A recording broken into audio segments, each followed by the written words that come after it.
What happens when basketball's most respected voice suddenly turns against the league's biggest star? Sue Bird just dropped a bombshell that has the entire WNBA community in chaos, and the timing couldn't be more suspicious. During a recent podcast appearance, Bird didn't just praise Paige Bueckers. She essentially suggested that Caitlin Clark's historic dominance might be overrated. The woman who spent 21 seasons defining excellence in women's basketball just questioned whether Clark deserves all the attention she's getting. And here's the part that'll shock you. Bird's comments came right after Clark shattered another attendance record, pulling in over 17,000 fans to a regular season game. But before we dive into why this betrayal cuts so deep, drop a comment below and let us know if you think Sue Bird crossed a line here. Because what she said next changes everything about how we view the WNBA's power structure. The controversy exploded when Bird specifically said that Paige Bueckers deserves the same level of coverage and attention as Caitlin Clark. Now that might sound innocent enough until you realize what's actually happening behind the scenes. Bird didn't make these comments in some random interview. She chose to say this on a major platform, knowing full well that Clark had just finished leading the Fever to their best season in nearly a decade.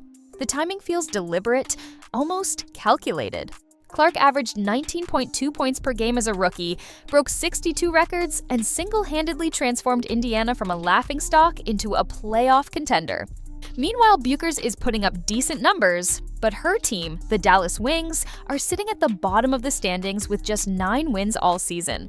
What makes this even more controversial is Bird's connection to UConn, where Bueckers played college ball. The same UConn program that Bird herself graduated from. Suddenly, her comments don't seem so neutral anymore. They start looking like an attempt to prop up a fellow Husky at the expense of the player who's literally saving the WNBA from irrelevance. And trust me, the numbers don't lie here.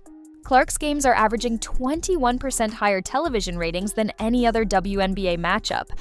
Her jersey became the fastest selling in league history, outselling the next 5 players combined. Yet Bird wants us to believe Bueckers deserves equal treatment when she can't even get her team to win double-digit games? But that wasn't the whole story. The real shock came when other WNBA legends started backing Bird's stance. Diana Taurasi went on record saying the media coverage around Clark has been excessive. Cheryl Swoops claimed that Clark's success is more about marketing than actual skill. Even Candace Parker suggested that the league needs to spread the spotlight more evenly. This coordinated pushback against Clark feels orchestrated, like the old guard is threatened by someone who didn't come through their traditional channels. Clark didn't need their approval or their system. She built her following organically through pure basketball brilliance and an electric playing style that makes every possession must-watch television. The hypocrisy becomes even more glaring when you look at how these same legends treated each other during their careers. Bird never once suggested that Diana Taurasi should share her spotlight with lesser players. Taurasi never advocated for equal coverage when she was dominating headlines. But suddenly, when a 22-year-old from Iowa starts breaking their records and pulling in crowds they could only dream of, it's time to spread the wealth. The jealousy is so obvious, it's almost embarrassing. These legends spent years complaining that the WNBA didn't get enough attention, and now that Clark is bringing that attention, they want to redistribute it to players who haven't earned it. What happened next would shock everyone. Paige Bueckers herself seemed uncomfortable with Bird's comments. In a post-game interview, Bueckers admitted that Clark deserves every bit of attention she's getting, and that comparisons between them aren't helpful. She even went as far as saying that Clark has done more for the WNBA in one season than most players do in entire careers. That's a direct contradiction to what Bird was pushing, and it shows that even Bueckers recognizes the reality of the situation. Clark isn't just another good player. She's a generational talent who transcends the sport itself. The numbers tell an undeniable story. Indiana Fever games are selling out arenas that used to be half empty. Teams are literally moving to bigger venues when Clark comes to town because they can't handle the demand.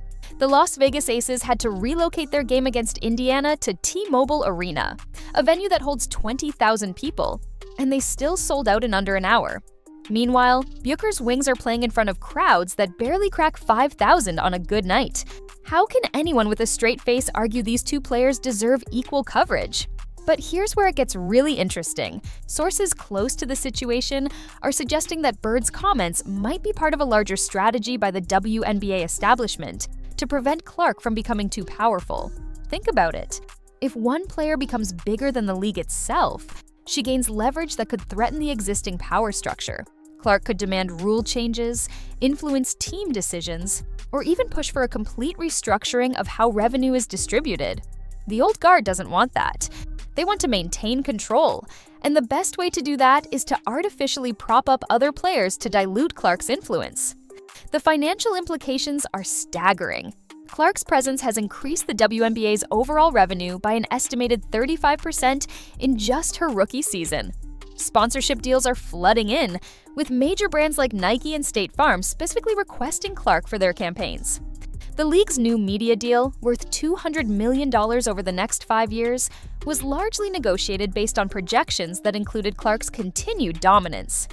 Yet Bird and her allies want to pretend this is all coincidence, that any player could have generated this level of interest if given the same platform.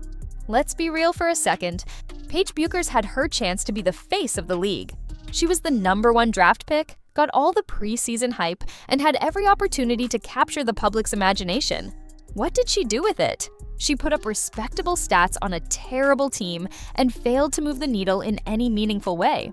Her biggest highlight of the season was a 44-point performance in a loss where she disappeared in the crucial moments. Compare that to Clark, who's hitting game-winning shots from the logo and making passes that end up on SportsCenter's top 10 every single night. The disrespect toward Clark goes even deeper when you examine the voting patterns for end-of-season awards.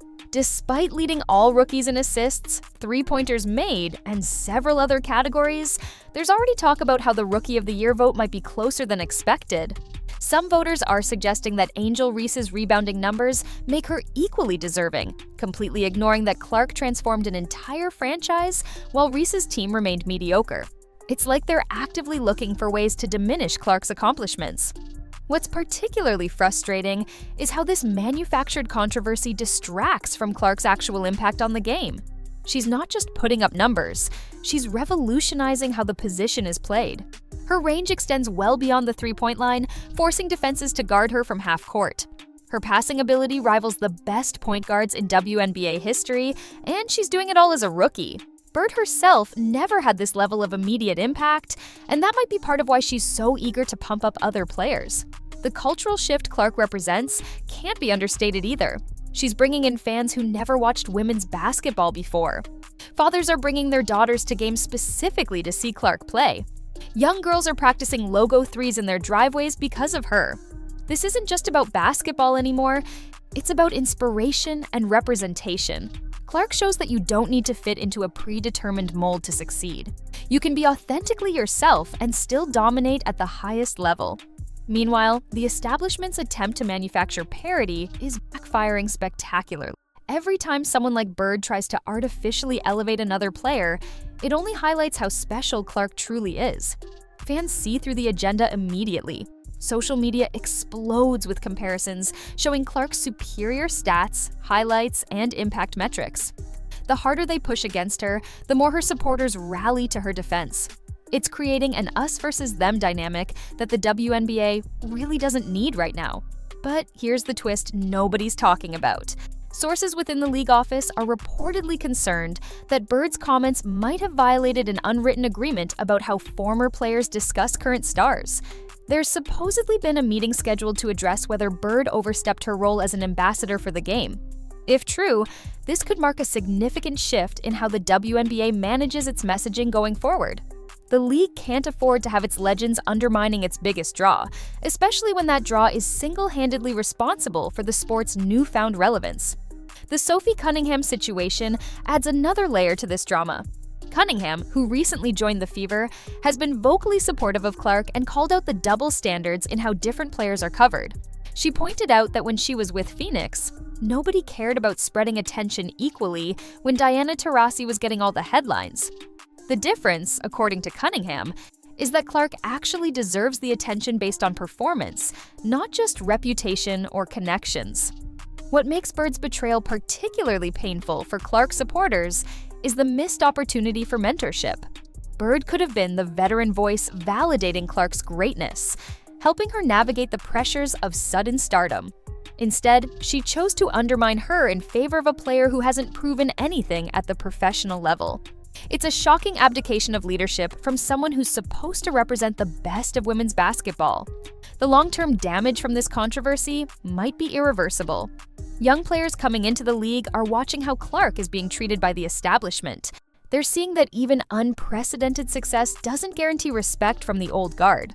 This could discourage the next generation from fully embracing their potential, worried that standing out too much will make them targets. That's the opposite of what the WNBA should be promoting if it wants to continue growing. As we head into the playoffs, the divide between Clark supporters and her detractors is only getting wider.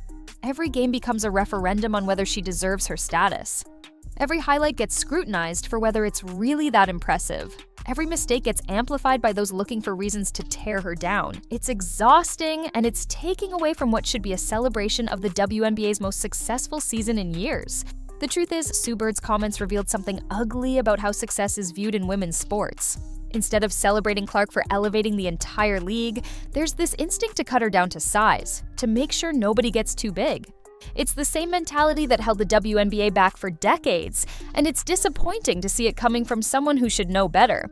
Bird had the platform and credibility to be a unifying voice, and she chose division instead.